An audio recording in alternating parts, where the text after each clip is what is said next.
Congress is scrambling, and the American people are just shaking their heads. The Schumer shutdown, as I like to call it, kicked in last night. Schumer has a different name for it. Negotiating with President Trump is like negotiating with Jell-O. That's why this compromise will be called the Trump shutdown. The president's behavior is inimical to compromise, which is required to getting things done in government. President Trump fired back on Twitter, writing, "This is the one-year anniversary of my presidency, and the Democrats wanted to give me a nice present. Hashtag Democrat shutdown." So both sides are playing the blame game, but here's the truth. The budget needs 60 votes in the Senate to pass. That means Republicans have to rely on a few Democrats. But the Senate Democrats refuse to play ball because they want to tie the illegal immigration issue into the budget. The Dreamer deal has nothing to do with the budget, but it's the only leverage the Democrats have. So they shut the government down. In 2013, the Republicans shut down the government over Obamacare, also not technically related to the budget. Now, the last shutdown cost the economy $24 billion. Now, that's actually the cost of the border wall with Mexico. So maybe we could just save the money so Mexico wouldn't have to pay for the wall. Now, here's what's going to happen in the Schumer shutdown. 1.3 million active duty military personnel will still be reporting for duty, but won't be paid until the shutdown ends. Disgraceful. The National Zoo and 19 Smithsonian museums will be closed starting Monday. Sorry, no Panda Cam. About 87% of IRS workers face furloughs, so don't expect your tax refund anytime soon. Now, on the plus side, unlike the 2013 shutdown, D.C.'s local government shouldn't be sidetracked. The trash will still be taken out. You will get your mail and your Social Security checks, and travel plans shouldn't be affected. Courts are going to be open, so you're still going to have to report for jury duty, but you're not going to get paid for your service. And Democrats, don't worry. It's going to be business as usual for Robert Mueller's team. So the bottom line, Democrats are putting illegal aliens over U.S. citizens once again. My idea, if the military is not getting paid during the shutdown, neither should Congress. Joining me now to respond, former White House Communications Director Anthony Scaramucci. So on a communications level, who's winning this thing? I mean, the Republicans always get blamed for this stuff. Yeah, but let's face it, this smoking gun is in the hands of the Democrats who didn't vote for the budget. And so I think what will happen is over the next 36 hours, as they start to realize that the momentum is in the favor of the president, they'll start negotiating. Do you think the Democrats are going to blink? I do think so, yeah, because you have to understand something. You've got the American military is not going to see these playoff games over the weekend. The American military is not being paid, as you mentioned. You mean they're not going to see the Eagles win on Sunday? Is that your team? That's my team. All right, well, hopefully the Eagles will win then, okay, because I'm indifferent. I'm a long-suffering Jet fan. Okay, well, I'm sorry to hear that. But here's the bottom line. Yeah. I do think that the administration is going to win this one only because they've got the momentum in their favor, and the economy is booming. The president had a spectacular first year. If you just look at growth, economics as it relates to wages and opportunity. You look at the African American unemployment number, which you and I have discussed. Record low. There are so many different things that are in the president's banquet table. This is one of those things where, you know, it's the first quarter of the game. You've got 4 quarters. First quarter's ending. The president's up 22-0, and the Democrats are deflating the ball right now. You know, and so they're going to go into the commercial break. The Patriots fans are going to hate you. They're going to go into the commercial break, and they're going to realize, oh my God, we got to get back on the field. How stupid do you think the Democrats are to shut down the government for illegal aliens? I mean, the polls aren't favoring what they're doing. Well, listen, I mean, you know, that's going to be the contrast. And I think they did a very good job today, Mulvaney and Short, describing what's going on. Are they selling it effectively? The Schumer shutdown and what's actually the truth? I thought they did that, but I also think they did something that speaks to the president's compassion, where unlike the bitterness of the Obama administration, when the shutdown happened in 2013, they clamped down on everything. It was like, we're going to show you how much government is part of your life. Yeah, they weaponized it. They weaponized it. The president basically said, we're not going to do that. We'll use resources here and there to keep certain things open. And it just speaks to the graciousness of his personality. I think President Obama put, like, ropes around the national monuments and the parks and things like that, so people couldn't even check out what they wanted. It's just interesting to see a different operating style, and so you're 1 year into this. If you look at the dashboard, Jesse, it's been a phenomenal year in so many different ways. Well, let's get to that, because you wrote an op-ed, a historically productive first year in office. You started the op-ed by talking about Trump being politically incorrect. And that's why people wanted him, because he was a politically incorrect businessman that was just going to throw out the garbage in Washington and drain the swamp. How has that helped him, and how has that hurt him? I sort of feel like it's politically accurate as opposed to incorrect, because then it seems like he's trying to be salacious. I don't see him that way. No, he just tells the truth. But he tells the truth, exactly right. He wears it on his sleeve like most Americans do. He's authentic. He tells people how he feels. He wants to clean things up. He doesn't like the rigmarole that we all experience in Washington. And so for me, his style is what's really catching people on these other networks like super upset. I mean, they can't handle it. They can't, and they're not used to it. It's time for them to get used to it. They almost need like Trump Xanax. You know what I mean? They could call it Tranex or something like that. Yeah, they need about two or three at least. Take a little bit of Tranex, calm yourself down, don't set your hair on fire. Yeah. Guy's doing actually an amazing job. Well, he is. If these guys on TV looked at their 401k statements, they're up 30%. Well, that alone should be able to get him reelected. But as a market person for 30 years, I love that. But what I really love are the long-term fundamentals. I mean, he's got the economy growing. Companies like Apple, there are CEOs that don't like the president that are responding to the president's tax plan. I saw the Apple CEO Steve Jobs. He could barely admit that the tax cut helped. Yeah, it was very hard for him. They finally got it out of him. Yeah, well, he listen, I mean, at the end of the day, you've got a great situation for America, improving economy, ISIS has been eliminated, regulations are down, people feel more comfortable investing, more disposable income. I see that's the big thing that the Democrats have to be super worried about. Take home pay. In 3 or 4 months, real money is going to be in the hands of middle class and lower middle class people.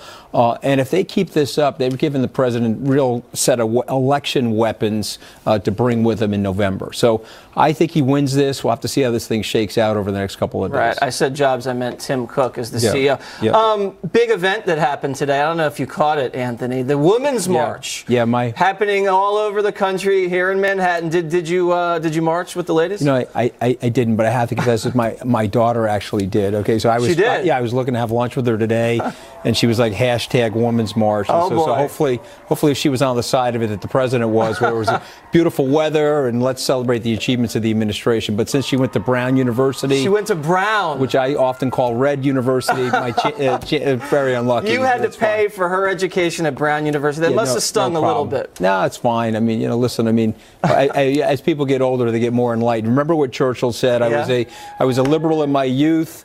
And if you're not a liberal in your youth, you have no heart. But if you're not a conservative by the time you're 40, you have no brain. Yeah, that's a good line. So we'll have to see what happens. I had my twin girls in the city today, and we got caught up in the Women's March, and it was nasty. It was really nasty. They were walking by Fox, and they were flipping the bird at the building. And I had to shield my 6-year-old girls from it, because that's crazy. These people are supposed to be sensitive. Maybe it's the law firm that's here in the building. Maybe it doesn't have anything to do with nothing to do with Fox, Anthony. Nothing at all. Coming up next for the president. This thing's a blip, we think. The shutdown, it happens when? It's going to be a week, a couple days? What does he move on to next? I find it hard to believe that it'll be a week. But we'll have to see. I mean, unfortunately, he'll probably miss the trip to Davos if it's longer than a couple of days. Poor President Trump. But I think that would be an interesting trip, because I think people could really see him for what he is, which is he's got a combination to his personality. Are you going to Davos? I am, yeah. Oh, my God. Yeah, you're going to get made fun of now. I mean, that's like everybody thinks where all these elites go and they drink champagne. I'm back at work, okay? I mean, it's time to go back to work. So that's work over there. I heard it's like the nicest junket you've ever seen. Is that true? Well, if you come over with your microphone and your camera, you'll turn. Half the population will not turn out for it. I'll probably get arrested if I ever go. Maybe next year you can parachute in. Okay, that's probably safer for me. Now, the wall is a big sticking point. That's what's hanging up everything. Now, does Anthony Scaramucci, are you psyched for this wall to be built? Because right now it's taking forever. Well, listen, I think the president is done an amazing job. Started out by Chief of Staff Kelly and all of DHS, frankly, reducing illegal immigration. I think it's very hard to say that you want illegal immigration in your country or any country. Milton Friedman once said that you got to have a really tough border if you're going to have a welfare state, because market forces being what they are, without a tough border, people will flood in, and it'll disrupt the tax base, it'll disrupt the incentives in the economy. And so the President, Chief of Staff Kelly, I think have done an amazing job on that.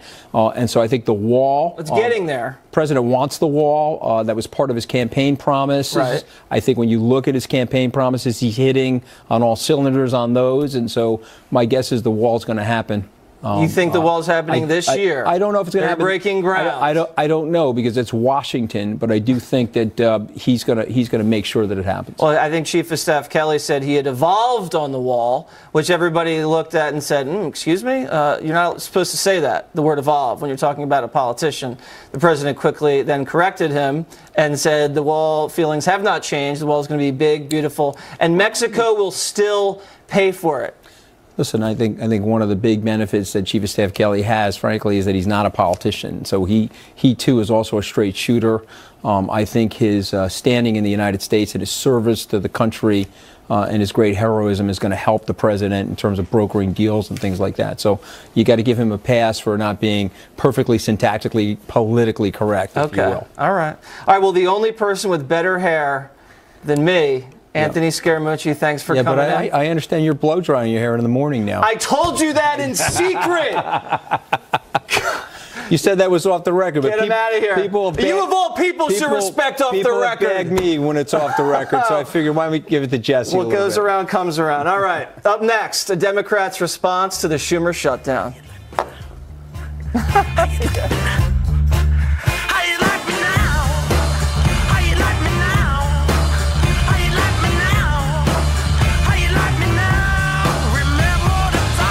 Day one of the Schumer shutdown already in the books, and still Democrats are trying to pin the blame on Republicans.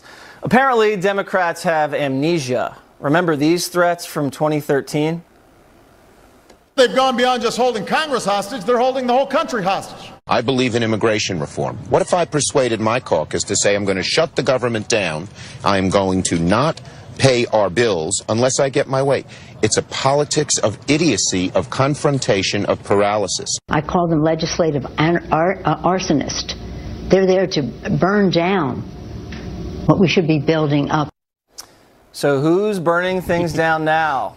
Joining me now, former senior advisor to Secretary of State Hillary Clinton, Philippe Rines. All right, so Philippe, you heard the sounds at the top. I did. What do you have to say about that? Well, I would say first that the sound that I didn't hear was of President Trump before he was president saying that leadership starts at the top, and when there's a shutdown, the president should take the blame for it. Okay, that's fair, but what do you have to say about the sound from the Democrat side? Well, I would say this. I agree with something you said, which is that there's a difference between who's to blame and who suffers. If the power went off right now in this studio, some of your 2 million voters are going to blame me or probably Hillary Clinton, but most are going to blame you because you're the guy that's supposed to be paying the electric bills. Now, come November, is anyone going to remember that? I'm thanking you for saying that I have 2 million viewers. It's just a shy tad underneath, but that's fine. That's fine. I'll take it. I thought I would embellish up. Yeah, with the repeat, it's over 2, but go ahead. Now, come November, I don't think you're going to lose any viewers because your Democratic guest was cut off mid-sentence. But if this was a weekly occurrence and all the way between now and November it happened all the time, I think your audience would be annoyed. Well, and my audience is never annoyed because they are very forgiving, because they know I'm a flawed individual. Would you want to test it? Of course. I always test the boundaries, but I'm not a politician. Well, then you should be in Congress right now because that's exactly what's happening. I can't afford the pay cut, Philippe. So let me ask you, though, because the Democrats were against the shutdown before they were for it. Do you think that they're going to suffer for this? Because they are putting the illegal aliens over regular American citizens. That is clear. I don't, and I'll tell you why. If you look at the 3 shutdowns, 2 under Bill Clinton, 1 under Obama, Bill Clinton did not suffer. He was reelected pretty easily the year after. Yeah, I'm not saying it's going to make you not get elected. I'm just saying, it's going to degrade your credibility, and people are going to think you're out of control. I'll tell you what the overriding problem is going to be for the Republican Party is that this is the first time that someone has controlled all 3 branches. The other problem is that this is the first time it's happened in the president's first midterm.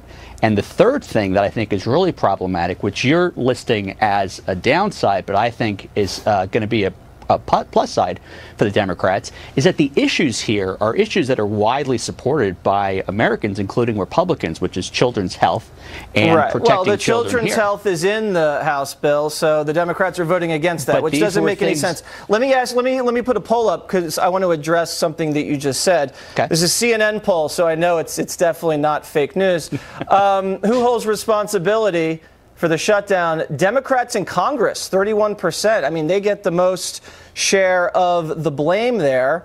And I also have another poll that says, what's more important, avoiding a shutdown or continuing DACA? Avoiding a shutdown, 56%, continuing DACA, just 34%. So in terms of the issues people care about, they don't want the government shut down over DACA. Well, I would say two things. First, we've already established that my math is not great, but when Mine you add either, up, because if it was, I'd be on Wall Street. Me too. But if you add the 26% that hold the president responsible, the 21% that hold the Republicans responsible, that's 47.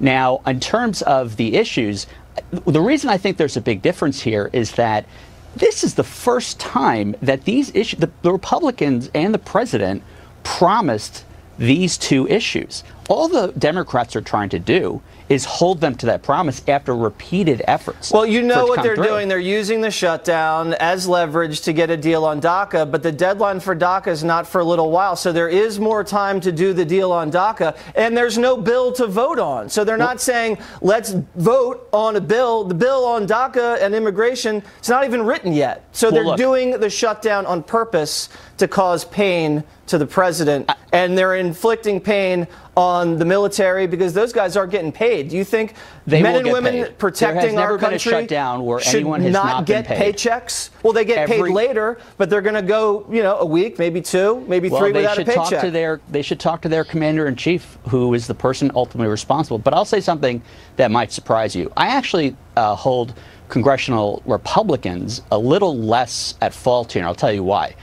The last year has shown more than anything that the president and his White House are ill-equipped to deal with Congress. They just don't have the staff for it. They have bungled it a number of times. Sometimes they treat Pelosi and Schumer better than they treat McConnell and Ryan. Look at the immigration issue. That's because Trump's triangulating like your friend Bill. But I don't think that's working so well for the president. He is antagonizing. He's passed historic tax cuts and he's repealed the Obamacare mandate. Well, not really on the repeal, but on the tax cuts, he did it because there's no single issue that unites Republicans more. And two, I think more importantly to my point, is that the president really didn't say or do anything to give the Republicans reason to not do it. The closest thing to it was his saying the percentage that he wanted cut on pass-throughs and corporate bills. But that was not I think we're getting sidetracked here. Listen, the president obviously is the leader of the country. He's doing the best he can to keep the government open. He's being held hostage by Chuck Schumer and a few Senate Democrats. I say you guys are going to blink first. This is the most, this is, first of all, the most powerful minority in the history of democracy that they can bring everything to it. But second, I'll tell you why I think it's going to blink. What's that? What's going to blink is that the president can't play golf until this is over. And I think that's going to be what's going to end this apparently he can't go over to Davos and hobnob with all the elites. He's probably pretty happy about it, and the mooch can represent him there. He'd be a great representative wherever he goes with that amazing head of hair. Philippe? Is not as good head of hair, but halfway decent, all right? I will try next time. Thanks very much. Thank you for having me. All right, stick around. More Waters World.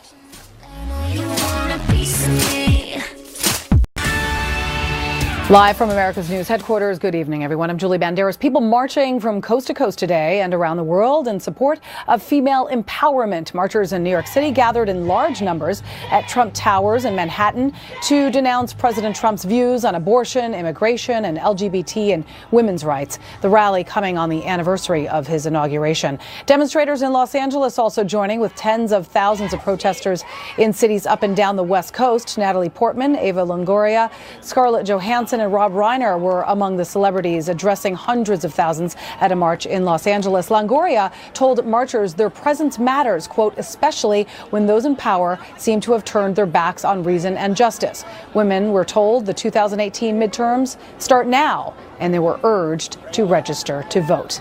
I'm Julie Banderas. Thanks for watching Fox News Channel. Now back to Waters World. You are watching Fox. All hell's breaking loose in Washington, D.C. after a memo was shown to members of Congress. The memo reportedly details widespread abuse in our domestic surveillance programs. Sources say it involves the targeting of the Trump campaign. Here's how Congress reacted. It's troubling. It is shocking. Part of me wishes that I didn't read it, because I don't want to believe that those kinds of things could be happening in this country that I call home and love so much. 4 pages. You knew as soon as you read them and you think about this, is this happening in America or is this the KGB? That's how alarming it is. I think that this will not end just with firings. I believe there are people who will go to jail. Fox News is hearing the report is so explosive it could end the Mueller investigation.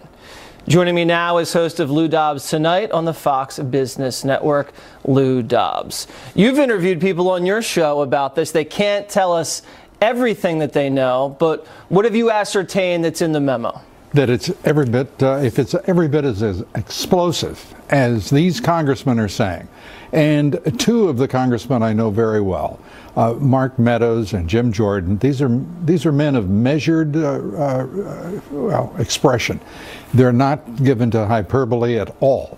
And for them to suggest that this means people are likely to go to jail, wow, that we could see a reversal of the special counsel.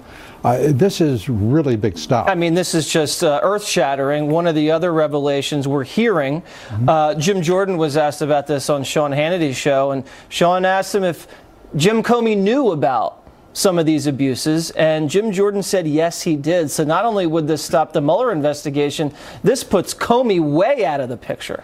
Comey, McCabe, the number 2, Andrew McCabe at the FBI, Rod Rosenstein, the list goes on and on. Strzok, Lisa Page, you name the characters that have floated up in this cesspool. Yeah, the 2 investigators that were top of the FBI. Savaging Trump on the internet when they were communicating. But that's the least of their affronts. Right. What they said about the President of the United States, the things they said, are the least of the affront. They apparently plotted to destroy the presidency of Donald Trump. Many of us have suspected it from the very beginning. But these congressmen are talking as though this document is a roadmap to the reality of the evidence. Right, and like I said, we don't know what's in it, but the reporting suggests that the Obama administration colluded with the FBI, with the Department of Justice, and with the Hillary Clinton campaign to spy on the Trump campaign before and after the election. So I wanted to talk to you about this crazy story out in California. An illegal alien who'd been deported multiple times comes back and kills 2 sheriff's deputies. And this is what he said in court. Listen. I regret that. The only thing that I regret is the skill too. I wish I kill more of them. Will break up soon, and I will kill more. I mean, so this guy's a despicable animal. He never should have been in the country. This is why we need the wall, Lou. You've been saying this for how many years? About 15. I didn't want to make an age joke. I was going to say forever. No, well, don't make age jokes around people of my age. Come on, Jesse. We have needed a wall for a long time. We now, right now, have returned to the same levels of apprehensions by the Border Patrol as were in existence the last several years of the Obama administration. This is a very serious issue, and it's why the president wants the wall, and that's, I think, in large measure why he was elected, why many see it as a sacred promise that he made on the campaign trail. Yeah, if he doesn't come through with the wall, I mean, he's cooked. Well, he said clearly, unequivocally, that he is going to build the wall. What it looks like, the exact features, we're going to find out. The prototypes are amazing in themselves, but we're going to see it. The question is, what will be the sequence? I think this president is setting himself up for, a lot of people are concerned that he is setting himself up with the Democratic Party to be disappointed as Ronald Reagan was. Oh. That is an agreement to fund the wall and to border and establish border security. But it never happened. In exchange for what they're going to do with the Dreamers. Now, they offered about $2 billion, the Democrats did, for the wall. It costs about 18 to 20, so there's a wide gap there. But good news, they're testing the wall prototypes, and there's a report right here. U.S. commandos are trying to climb it, drill through it, tunnel under it, and they have not been successful in busting through the wall. So that's a great piece of news right there. We don't know what the rules of engagement were, however, for those commandos. If the commandos can't do it, the coyotes definitely can't. Well, I would agree with your axiom. In the case of these coyotes who have built all sorts of very elaborate, sophisticated tunnels, who have overcome a lot of defense, I'm not quite as sanguine to suggest that they can't overcome it. But with diligence and people actually patrolling the wall, it seems to me to be a rock-solid guarantee they can't cross it. All right, last minute here. I want to get your take on California now. There's going to be some raids, some illegal aliens out in California. Now, the California authorities are saying, don't cooperate with the federal government when they come and they ask you where the illegals are. And these people have businesses with some of the illegals work for their businesses. And they're basically saying you can hire illegal aliens, but if you tell the feds, we're going to lock you guys up. Well, the funny thing about it is I can't imagine why people would hire illegal immigrants and then turn themselves in to authorities. So I'm not sure they've got their priorities exactly right in the Attorney General's office of California. But what I do know is they're not cooperating with federal authorities, Immigration Customs Enforcement, the agency responsible for enforcing the law. And it's a collision. Because the Justice Department declares that it's going to enforce its policies against sanctuary cities and now an entire state. We haven't seen that before. California, of course, is always first. They're going to try. For better or for worse, California is always first. Lou Dobbs, thank you very much. Great to be with you, Jesse. Up next, my favorite ladies. Are you looking at dementia-like symptoms? Did you do a Hep C test? Do you have any concerns about the president's use of Twitter? Did you address drug addiction? Is he limited to one scoop of ice cream now? It's time to run some tests on the press. Because the definition of insanity is doing the same thing over and over and expecting different results. Unhappy with the healthy diagnosis, CNN needed a second opinion. He does have heart disease, is that what you said? He does not have heart disease. Here's Dr. Gupta the very next morning. The president has heart disease. Sanjay's obviously campaigning for the 2018 Fake News Media Awards, and I think he's a frontrunner. NBC News getting in on the action, fat-shaming the President of the United States. National security reporter Ken Delanian tweeting, seeing a lot of skepticism over the idea that Donald Trump weighs only 239 pounds. Would he step on a scale in public to prove it? So the new Trump conspiracy theory has gone from the birther movement to the girther movement. Would they ask Hillary to step on the scale? We'll get to that later. The next step was to call the White House physician a liar. I'm sure this guy is a great guy, great physician, blah, blah, blah. He shouldn't have sounded so Trumpian, first of all. And second, well, did he write it? He works in a White House where just about everybody who makes public statements lie. Hey, Joe, Dr. Jackson was the White House physician for President Obama as well. And he said Barack was in excellent health also. The cherry on top was reporters without PhDs questioning the mental health of the White House physician. Washington Post's Dana Milbank's writing, is Trump's doctor okay? Now let's put up a picture of Dana Milbank just for the audience so they can see what he looks like. There you go.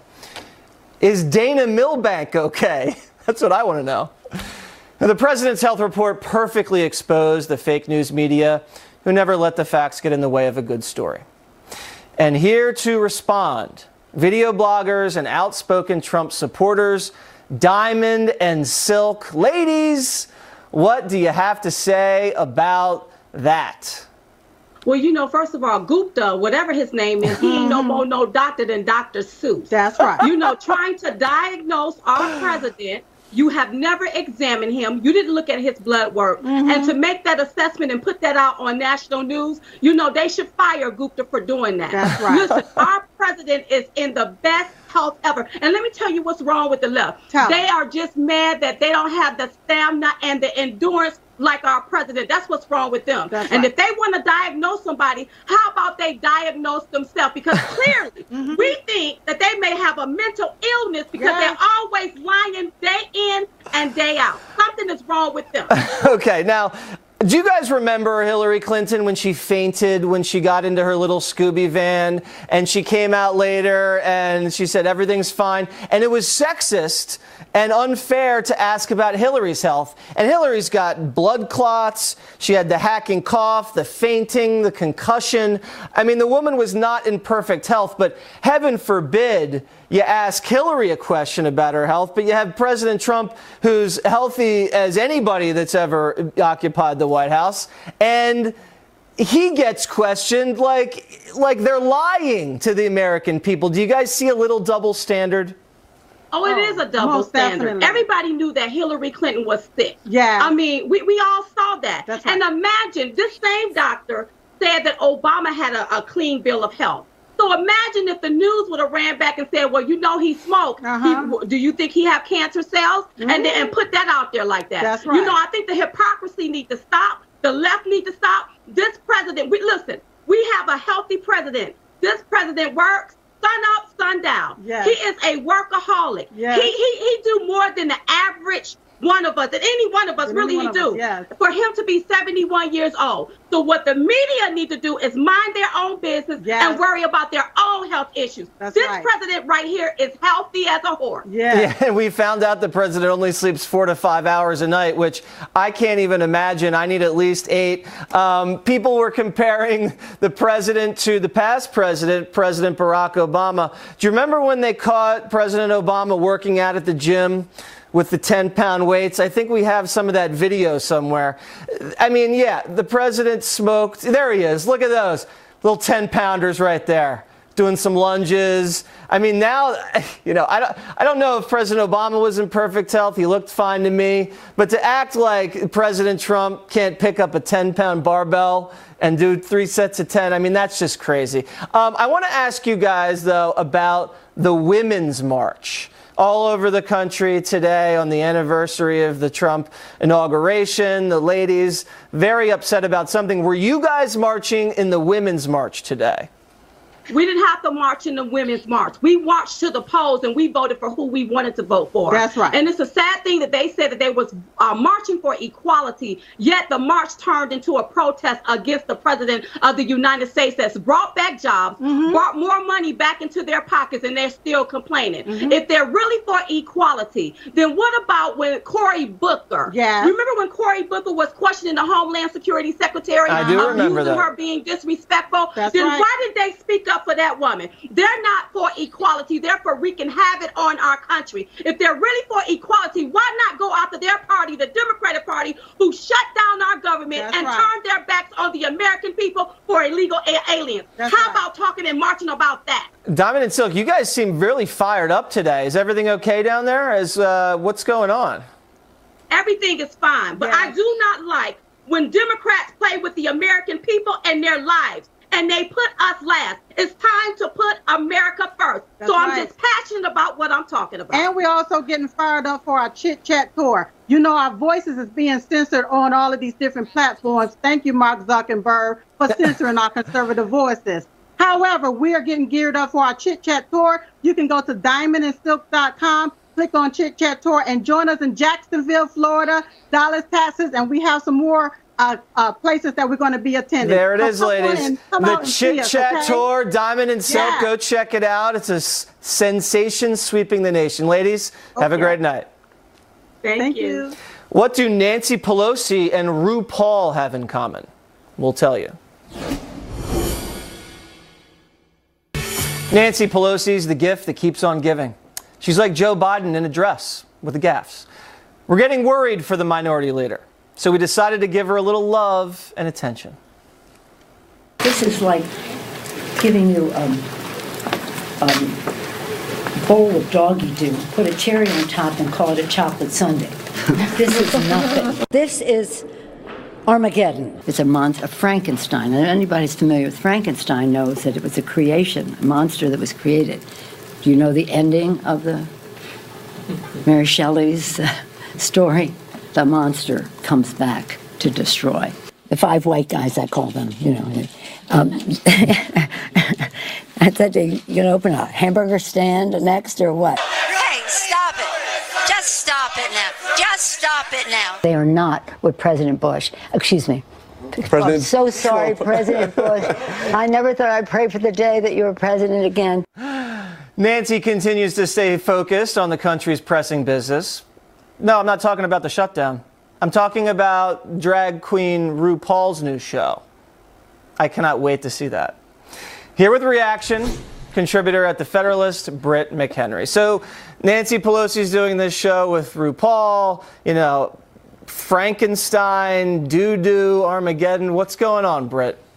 Jesse, I want to know what ice cream Nancy Pelosi is eating. Like, what offer at Baskin-Robbins is there for that? I'll have 2 scoops. Well, if you're the president, according to some of the media, you can only have 1 scoop, That's right? He's got to watch his girth. Question. He's got to watch his girth. Now, should we have Sanjay Gupta run some tests on Speaker Pelosi or former Speaker? That would make all of this complete. I really think that the defeats that the Democrats have suffered in the past year, Jesse, from President Trump winning the election, the Republicans taking control of the House and the Senate, to just the Tax Cut and Jobs Act.